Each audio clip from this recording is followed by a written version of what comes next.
Welcome to another show. Put it all on red. I'm Roberta the Tool Lady, and I really appreciate everyone for joining me. I'm asking you to please join my YouTube. I plan on going on there, speaking more lives. So please join and subscribe to my YouTube channel. I also have a special guest tonight. I have Minister Alma. She was here before with us, and she just had so much information. I brought her back, and she's a ideal of resilience. So, Minister Alma, you want to introduce yourself?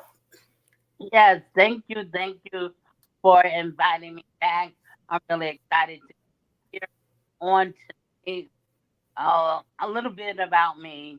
First of all, I want to say if you'll notice that I'm laying down, it's not because I'm sleepy and I wanted to go to bed for the night, but I had a massive stroke 3 years ago. So I do these podcasts from my bed. So I'm an empowerment speaker, an author, a playwright, an educator, and minister. That's a little bit about me. All right. Well, actually, that's a whole lot about you, Minister Alma. So it's going to get really interesting because sometimes I think about when I talk to you and when I hear you and I think about your situation and where you're at. I think about there's a saying. It says some people worry about the shoes that they're going to put on their feet, but then you see a man with no legs. And Amen. yeah, and I think I thought about that. I thought about that. I was like, because people worry about things, and basically, they're not really the most important things, I guess I should say. So, tonight's show is going to be called Resilience. Um, and so, resilience is an ability to recover from or adjust easily. And we all know adjusting easily is easier said than done, right? So as we talk to Minister Alma, we're kind of gonna dive into that. So first of all, let me ask Miss Alma, Minister Alma, how are you doing tonight? Oh, I'm fine. I'm excellent. I'm excited because my physical therapist was here earlier and she said that my legs are moving much better than they were when she started. So glory be to God. Wow, wow, that's something exciting. That is exciting. And I have seen people who have recovered from strokes and who are walking mobile or using their other limbs as well. So that's encouraging. It's very encouraging. Um, well, for me, I'm still a little bit so I'm in the middle of everything because it's kind of raining here off and on, and the sun come out, then the sun go back in. So I'm kind of feeling that away. But I'm indifferent, I guess I would say, for right now. But anyway, let's keep going. Let's talk. First of all, we're going to talk about some politics. So we're going to spice it up with Minister Alma for a minute. We just got made aware on Monday that we're going to have a woman running for president. Um, and we're saying a black woman. I want to know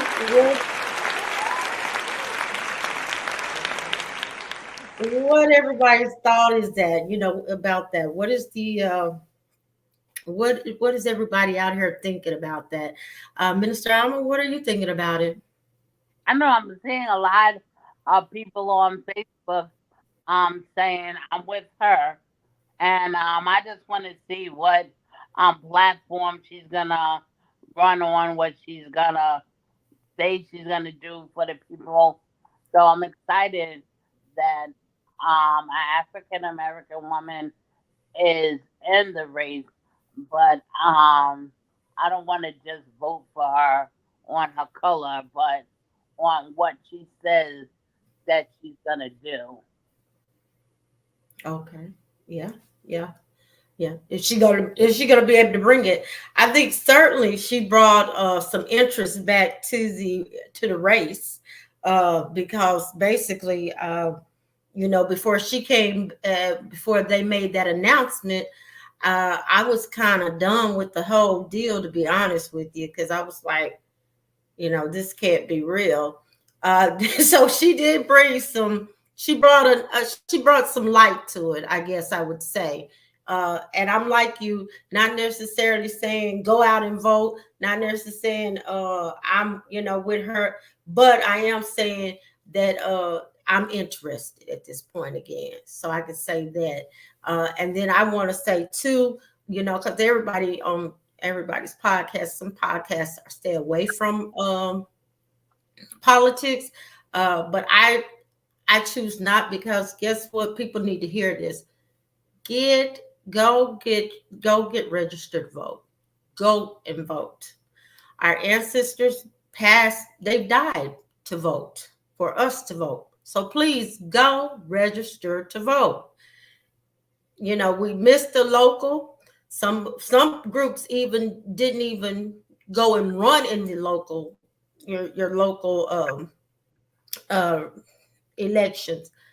Start making that your business, because guess what? We're going to be affected. Either we get involved or don't. If we just sit back on the sidelines, we're still going to get affected. Yeah, affected by what comes out from these people that are going into these offices. So we need to be more vigilant, and we need each other, because in masses we can make a difference, but individually we can't. So that's just my little spiel. Amen. Uh, because I mean, because it's scary. Because if we're not represented, what happens, right? Now we do have like she said, an black woman that is going to be on the ballot as president. So hey, go get registered. Go make your voice known. So that's just like I said, my little spiel about it. Please go. I don't care who you vote for, but go vote. Now I'm torn and haven't seen her since the Chuck's and right, that part. So that's what Minister Alma is saying, is that not necessarily going to vote because she's a black woman or a woman of color, but wanting to know, what is she going to represent? What is she going to do? What is she going to do for our country? And how is she going to navigate this ship? That's the whole deal. And we need someone to navigate.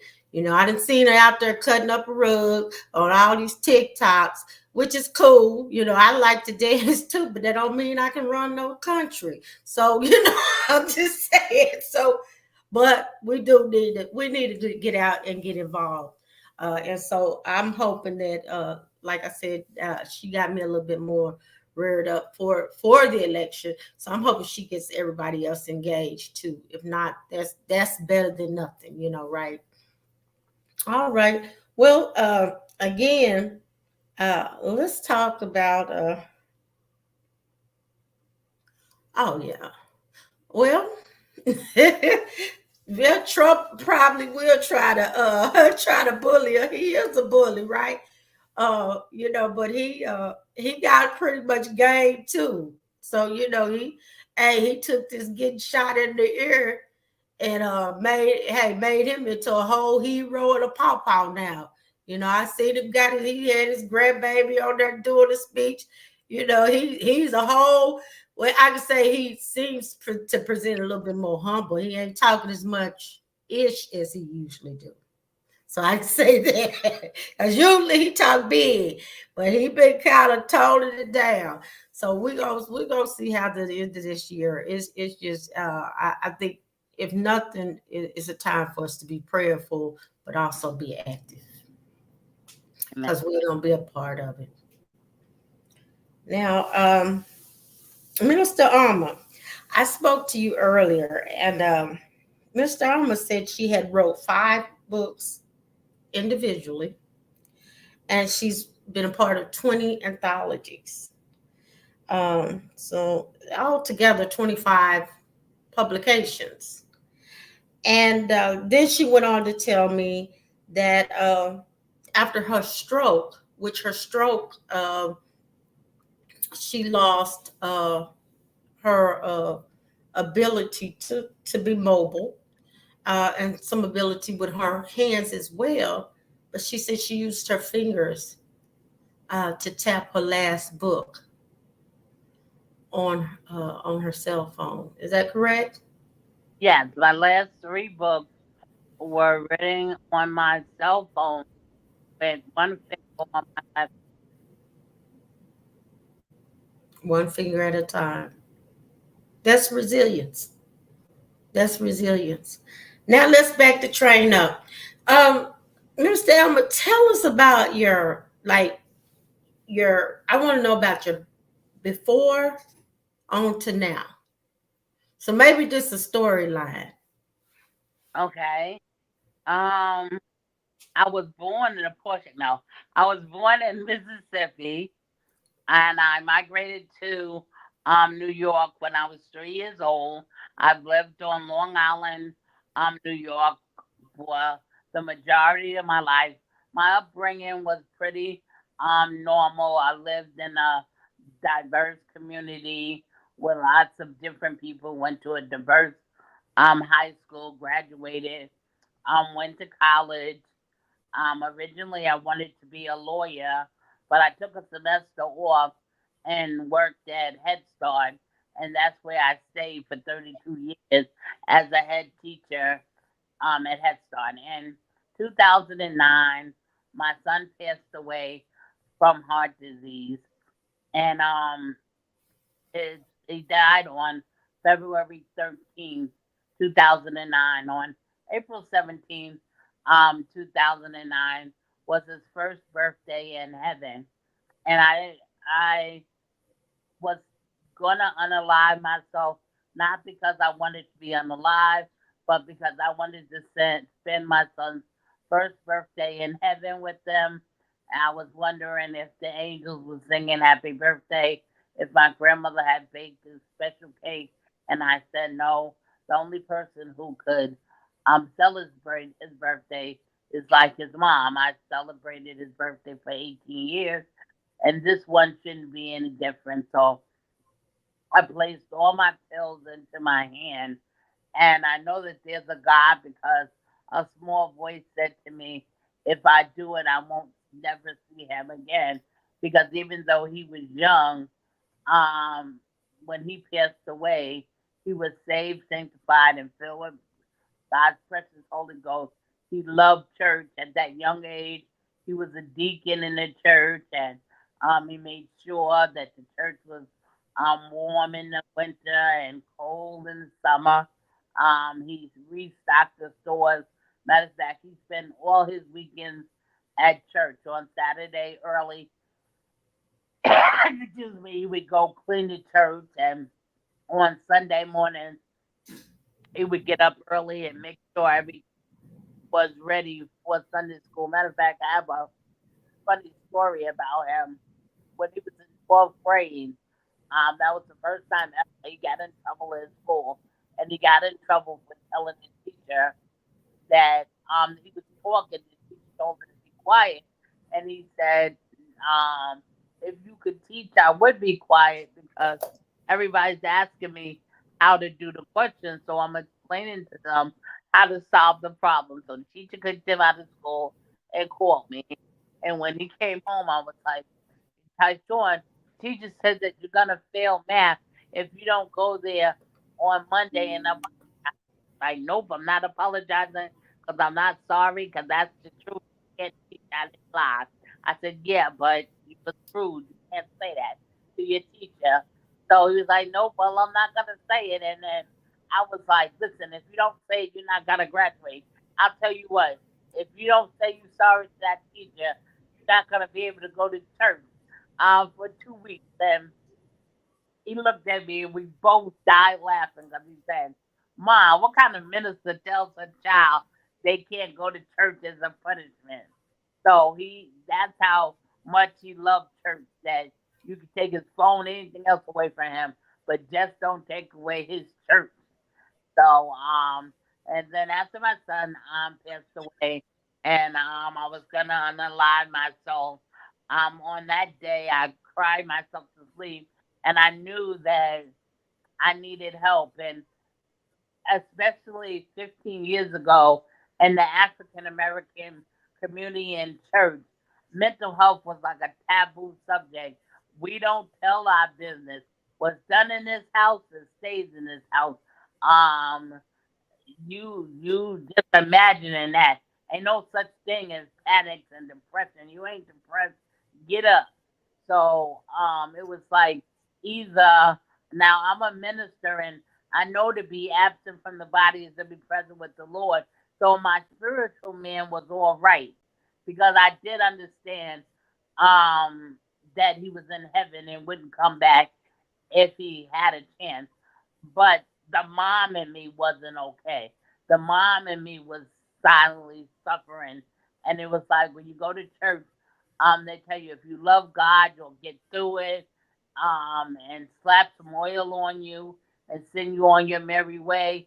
So I was going to church on Sundays with these issues and leaving with these issues because I know it wasn't right that people was telling me he's in a better place, and I'm thinking in my mind, okay, you let your little Johnny or your little Susie go, and then tomorrow you tell me if Johnny's in a better place when he doesn't come home to his bedroom, when he'll never sit in his dining room chair again. You tell me if you're Johnny, and then people would say, instead of rejoicing, I was mad when people would say, my grandfather was 98 years old. He had a heart attack and he survived. And I'm thinking in my mind, why did God save your 98-year-old grandfather and he had lived his life and my son was just starting his life and God took him. So I know these thoughts wasn't right and I didn't know how um to get over it. It wasn't happening just by praying. That I needed something more. So I decided on that Sunday morning when I ran to the altar and I couldn't wait for altar call. I couldn't wait for the pastor to preach. I needed to get to the altar and I needed to get there fast. And I told God, I said, I'm dirty, God, but I want to be clean. I don't know how to deal with this thing. And and that's the day that I decided it's okay not to be okay. That it's not either Jesus or therapy. Jesus and therapy work hand in hand, just like with your physical health. If you have diabetes or high cholesterol, whatever it is, and you're prescribed medicine, you take it. So with your mental health, it's just as important.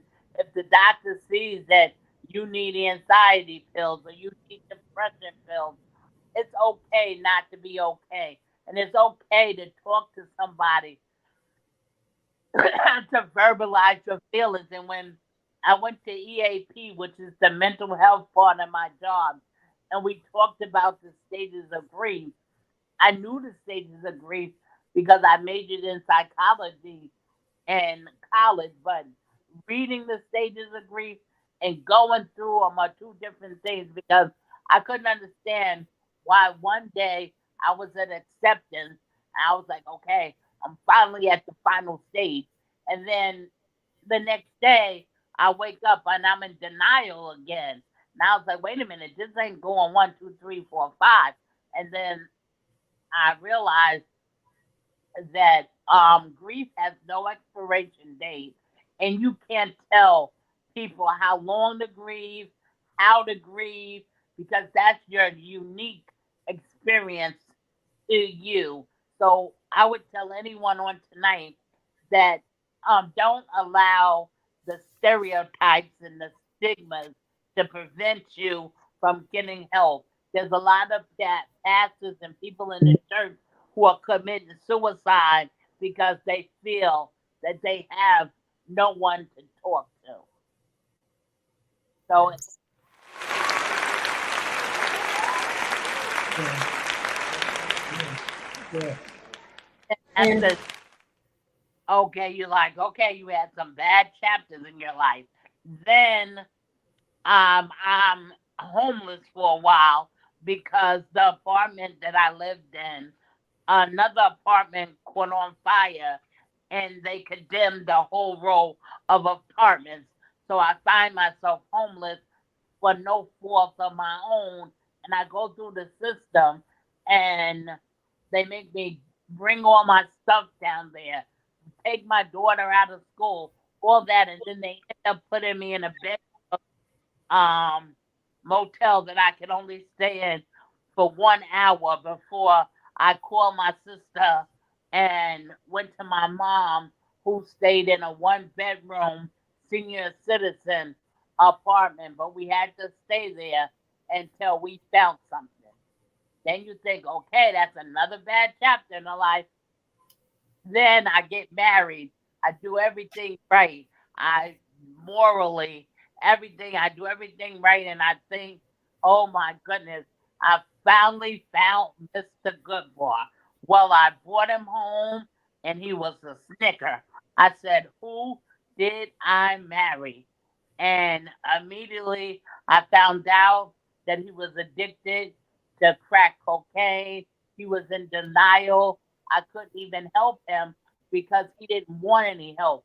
So you can't help somebody until they're ready to be helped. You can want more help for them than they want.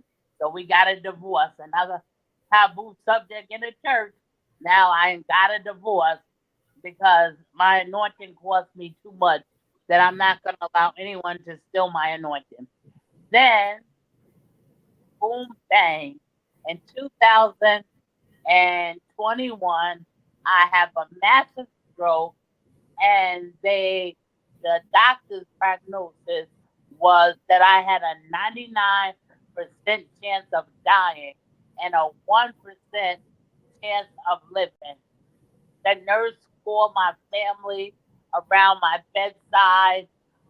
She asked me, did I want her to hold my hand till I just transpire? I was like, and no, because I did not believe this stroke was unto death. I believe this stroke was for somebody else to see that you can have some bad chapters in your life. You can have some disappointment. You can make some mistakes. You can have some failures, but you don't have to throw in the towel. You cannot put your purpose on pause. The cemetery is full of unfulfilled potentials, dead dreams and visions. I refuse to die with my purpose inside of me. That's why I go on at least um let me backtrack.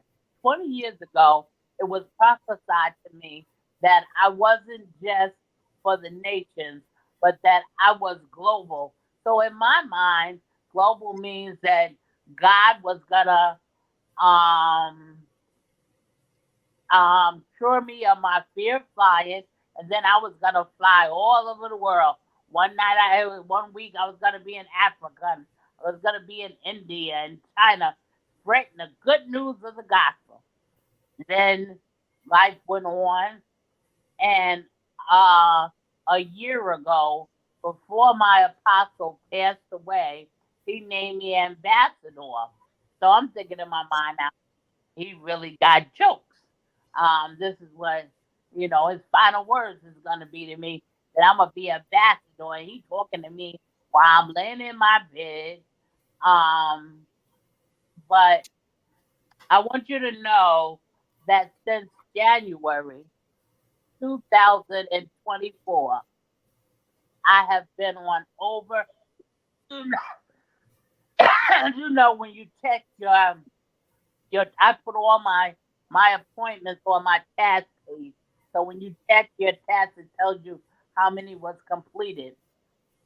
Since January of just this year, God has allowed me to speak on over 200 podcasts, seminars, and conferences from my bed.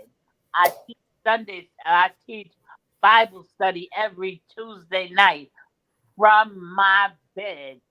So God has blessed me and his what he has spoken into my life, because God is not a man that he should lie, nor the son of man that he shall repent, but every word that proceeds out of his mouth is gonna accomplish where it was sent. So right here in the place where the devil told me was over, right here in the place where the devil told me that I was never gonna preach again, right here in the place where the devil told me I was worthless, right here in that place, God has used me more than he has ever used me of my 20 years in the ministry, right here in this place. So you can't tell me that God is not awesome. And then people say to me, because I try to do at least 3 or 4 podcasts a day, and people say to me, aren't you embarrassed to be laying in your bed on all these different podcasts all over the world? No, aren't you embarrassed to be walking around with your 2 hands and your 2 feet in perfect health, and you're not living the life that God has designed for you? Aren't that you've given up? You've thrown in the towel? It's just like when you're driving and you're going to a destination and you miss the turn, you don't pull over to the side of the road and say, I'm not going nowhere now because it's the turn, so I'm not going back home and I'm not going to my destination. So we have this thing now called GPS that when you put in the address that you wanted to go to and you miss the turn, the GPS says rerouting, rerouting. Well, God is saying to someone now, rerouting, rerouting. I'm changing your plan. I'm not changing your destination. You're still gonna make it to your destination, just not the way that you planned. So don't give up in life because you have some failures, some mistakes, some rejection. People have talked about you. Whatever it is that you have in your belly that you want to accomplish, don't wait for tomorrow. Because what I learned on April 23rd, 2021, is that April 24th was not promised to me. I had all kinds of plans of what I was going to do.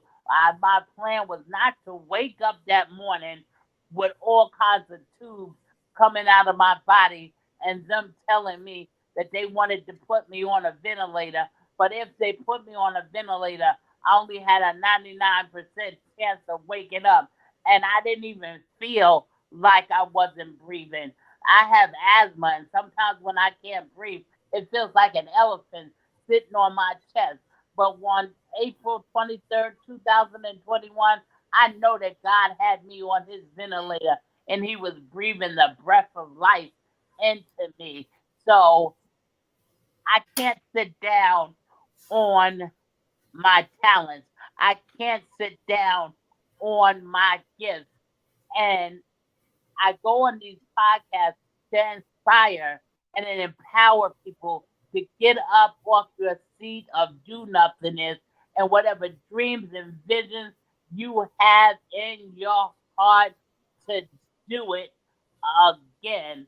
I'm reminded of of Peter in the Bible, huh? When he was fishing all night and he didn't catch anything, but in the morning Jesus had need of his boat. So Jesus said, launch out into the deep. And after Jesus had finished preaching to the crowd, he said to Peter, throw your net over. And Peter said, I'm going to use my spiritual imagination for a minute. Then Peter said, now, Jesus, I know you do miracles on high, so you can build a house. You're a mighty good carpenter. But listen, me and my boys are fishermen. We've been fishing all of our life, and we know when it's time to catch fish and when you can't catch fish. And we've been here all night and we didn't catch nothing. So we just want to go home, eat our breakfast, go to bed, and try it again tonight. So Jesus said to him, he said, at my word, do it again.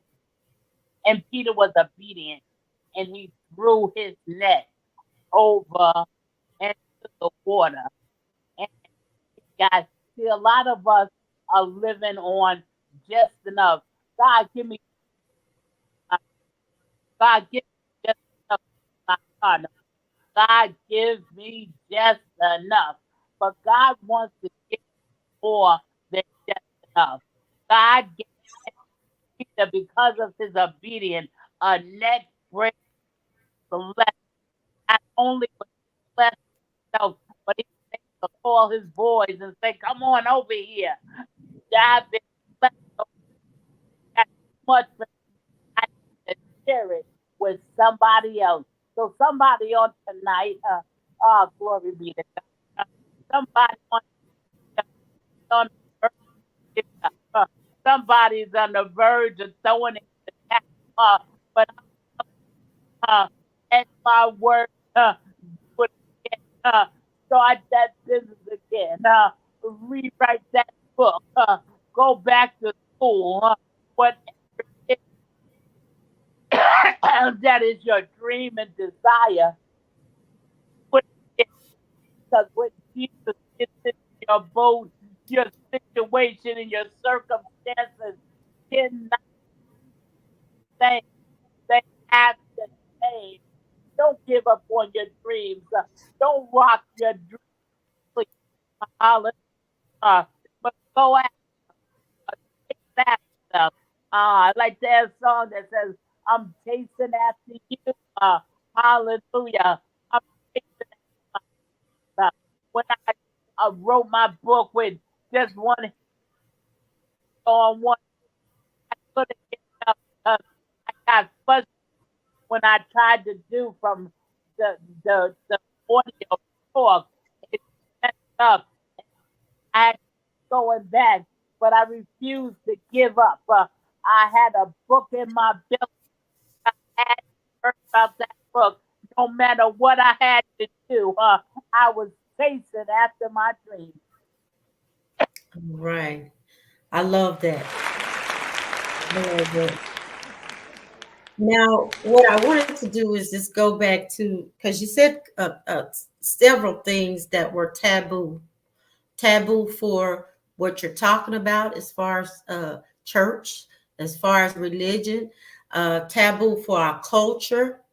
Uh, so I want to go back to when you said unlived, because some people don't understand that's a new term for suicide that we're using, and suicide is very taboo in our communities, and people are doing it. Like you said, people are considering it, and people are carrying it out more now, post post COVID.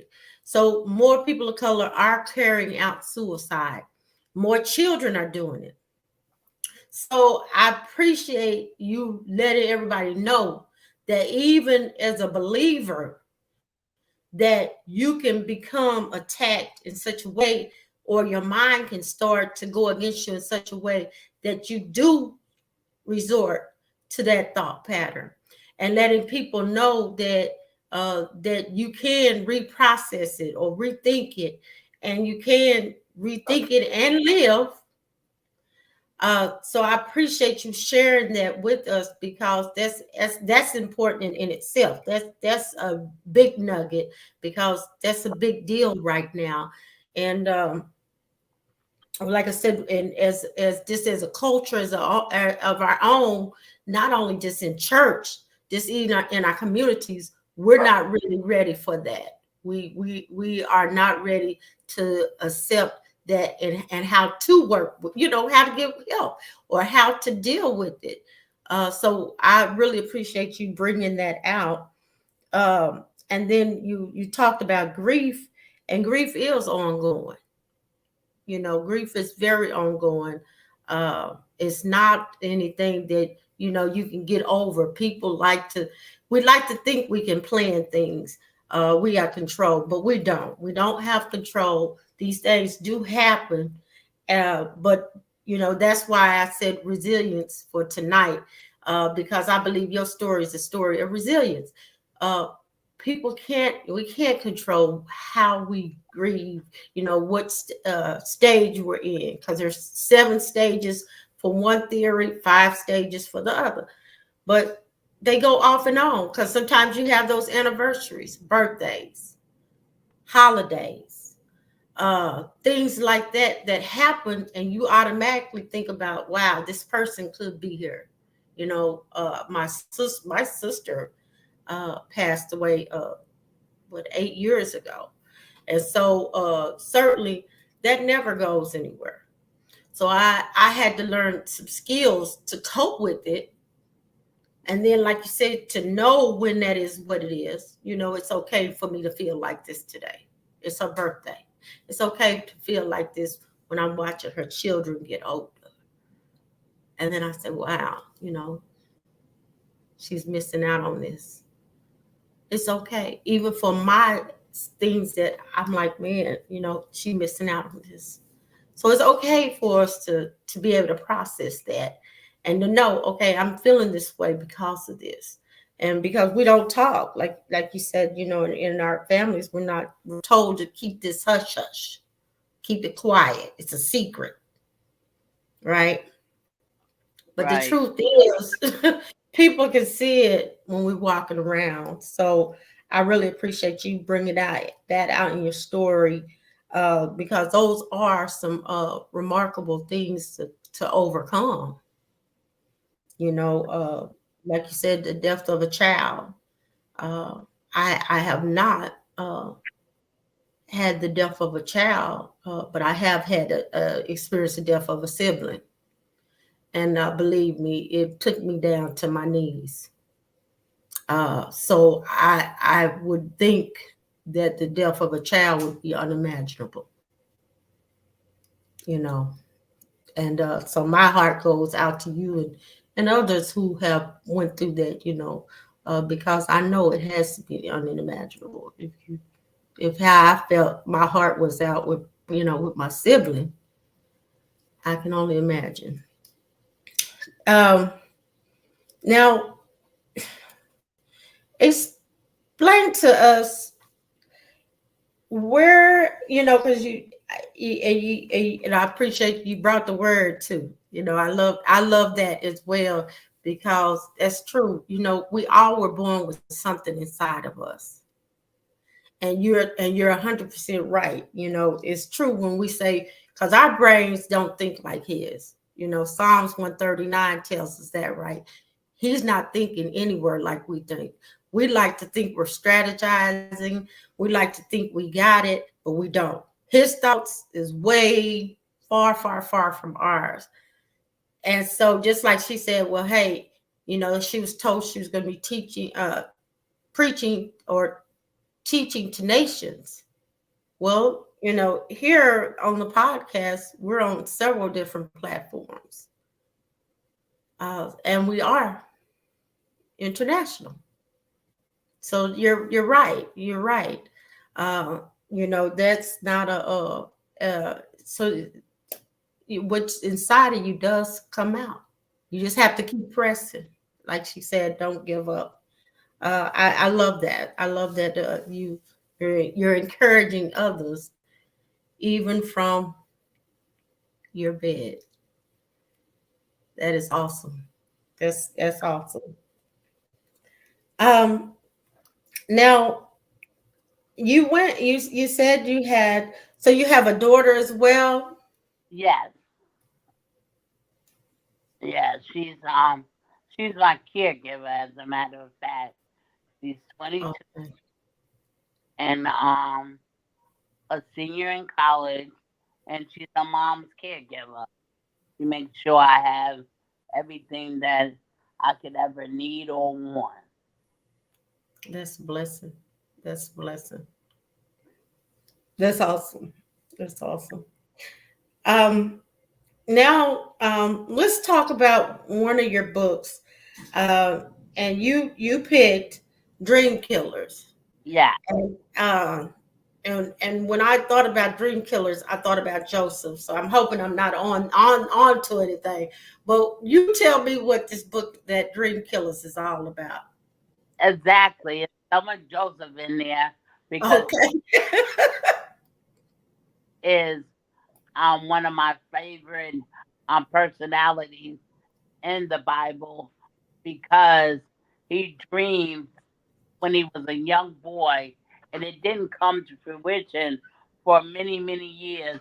But in spite of being in the pit and then in the prison and back to the prison again until he finally made it to the palace, he held on to his God given dream.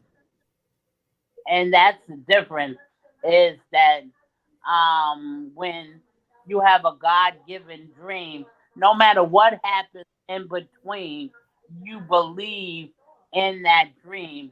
But on Dream Killers, I asked God, someone had asked me to write an article for a magazine, and I was just gonna write something that I had already because I before I published anything in 2016, I would write all the time.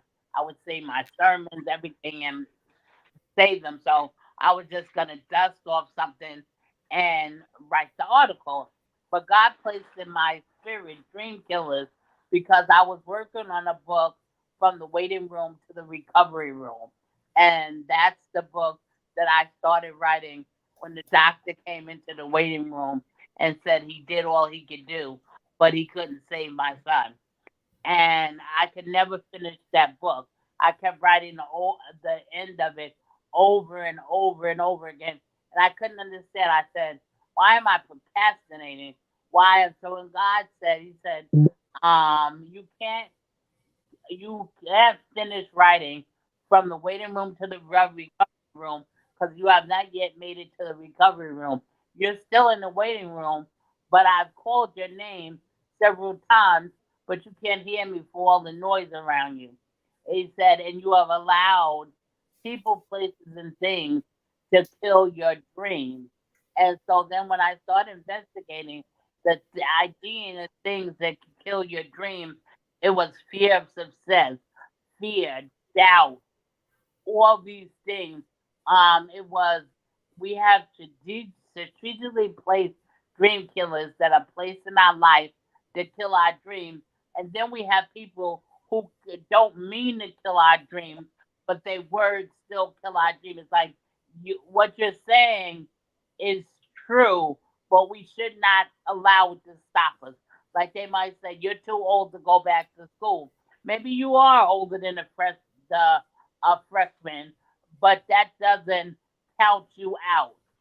Um, and low self esteem, your past, you start thinking about past mistakes.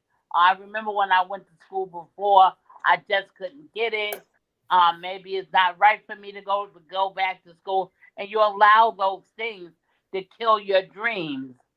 So once I was able to identify the things that personally had killed my dreams in life, I was able to write from the waiting room to the recovery room. And then, like I said, the next three books that I wrote after the stroke was "Is Surviving the Stroke," "Against All Odds," a book on faith that I wrote on the Bible that I read, the chapter of the Bible, Hebrews, that I read over and over again, especially Hebrews chapter 11. So I wrote a book on faith and all the things that I had been through in life, but I still held on to my faith. And like I said, on every Tuesday, I teach Bible school.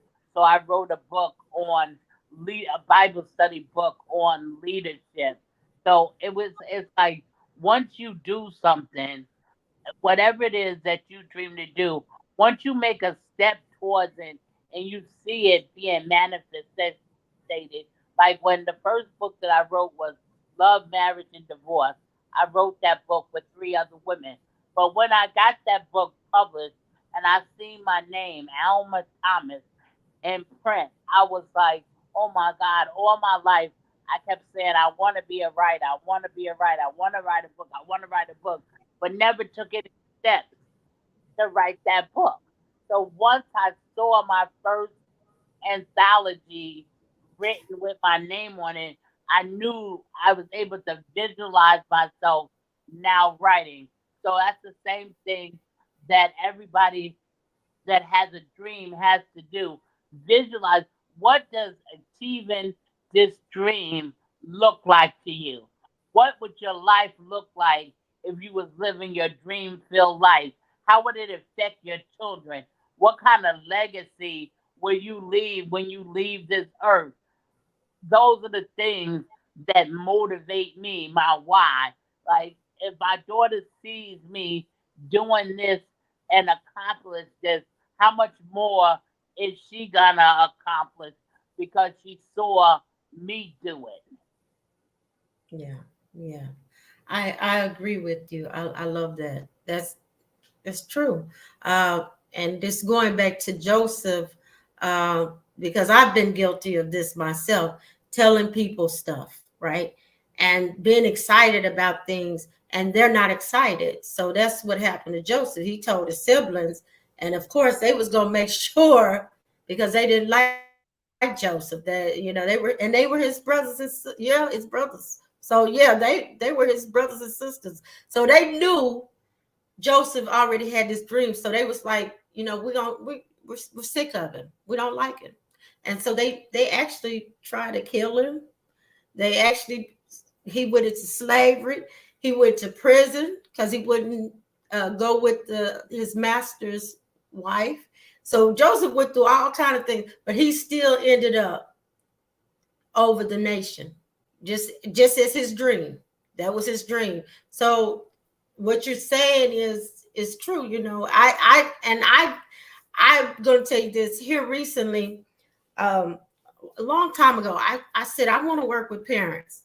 I want to work with parents. And by the way, I'm part of the Head Start family too. Okay.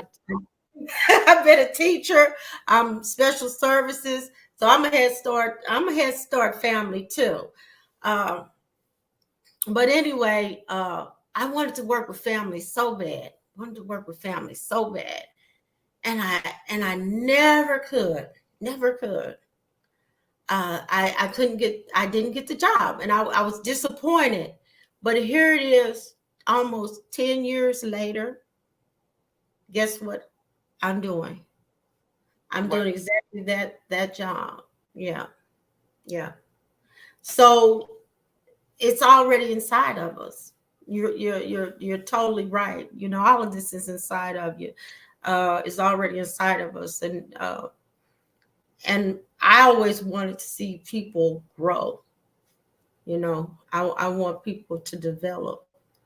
That's always been my dream, is that I help other people, that I provide tools to other people. So uh, it's not just a name that I use online. It's really what I've always done. So it was really given to me by somebody else. I guess that's what I'm trying to say. So you're right. We have a lot to do, and you have a lot to do.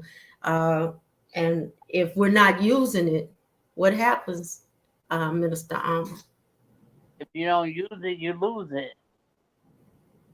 Lose it. Yeah, yeah, Or never yeah, come to fruition. And you never see the, that one manifestation. You just give up.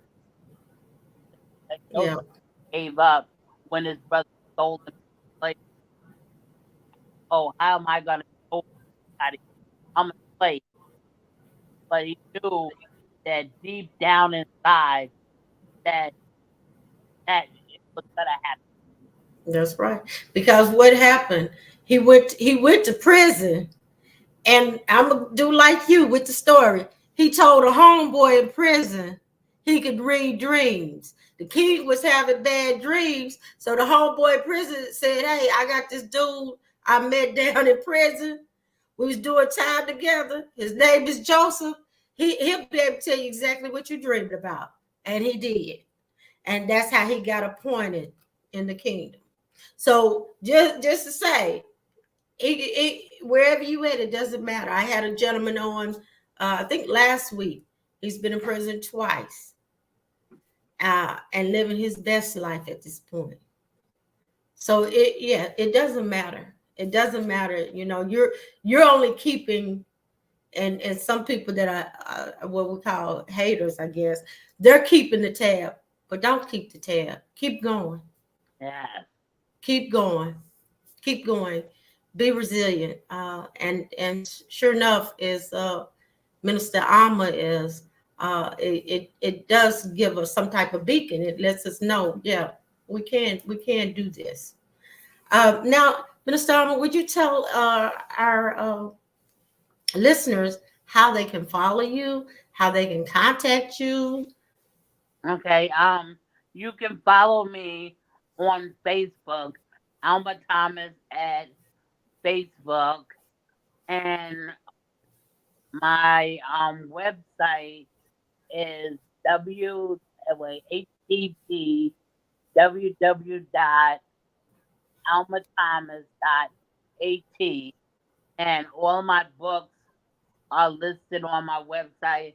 I'm gonna also put my website on my Facebook page, so you'll be able to reach me. Hey, Okay. And then I will ask you this question. If you were talking to a younger Alma, a Minister Alma, what would you tell her? um, never give up. Don't allow anybody to identify yourself. And I have one more thing to say to your audience. Do you remember when you was a young girl and um you did something and your mom said to you, "Why did you do that?" And you say, "Because so and so dared me." And it's like if someone dared you, you have to do it. Well, on tonight, I double dog dare your audience to reach deep down inside of them to the dreams that they have rocked to sleep and awaken the dreamer. Awaken the dreamer inside of you. Once again, whatever it is that you want to do, make one step. You can't climb the whole staircase until you take one step. So take one step. If you want to start a business, get your EIN number. If you want to write a book, start by writing the first chapter. If you want to go back to school, get you a course catalog and just take one class. Whatever it is that you want to do on tonight, I dare you, double dog dare you to dream again. Right. Yeah. Yeah. And because it takes a lot of what is the word for it? It really takes to go after your dream. As Minister Alma said, you really have if you have to battle self fear, the self sabotage, the self doubt, things that people may have told you before. And then, like I said, I've been guilty of just telling people my thoughts and my dream. And then sometimes your dream is even too big for you to even conceive it, less alone who you're telling. So what I'm saying is, sometimes it blows your mind when you get to thinking, less alone who you're talking to. And so you have to be careful with that because people do, oh no, I don't think that's right. Or, I know such and such tried that and it didn't even happen like that.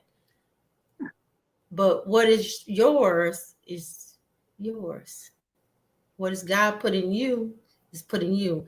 And then someone was saying something about being a copycatter. I can't remember if it was this conversation or before, but don't worry about someone else copying you because no one else can. It's all you're an original. It's only you. God only made you.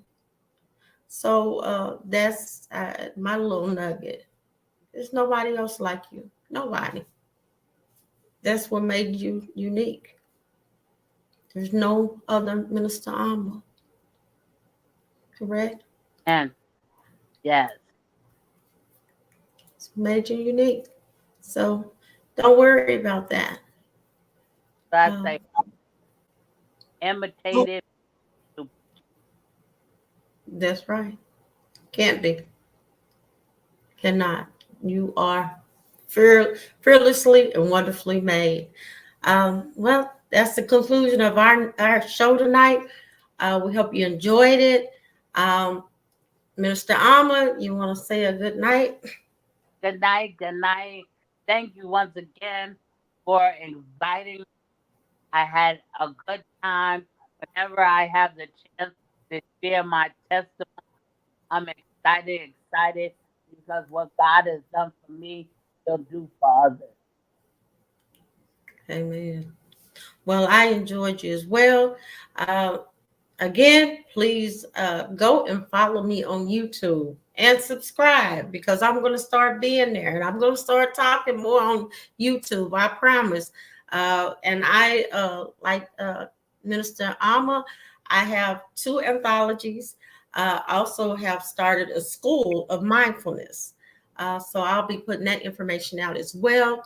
And it's just coping tools. So look out for it. And good night and peace. There's a sparkle in your eyes.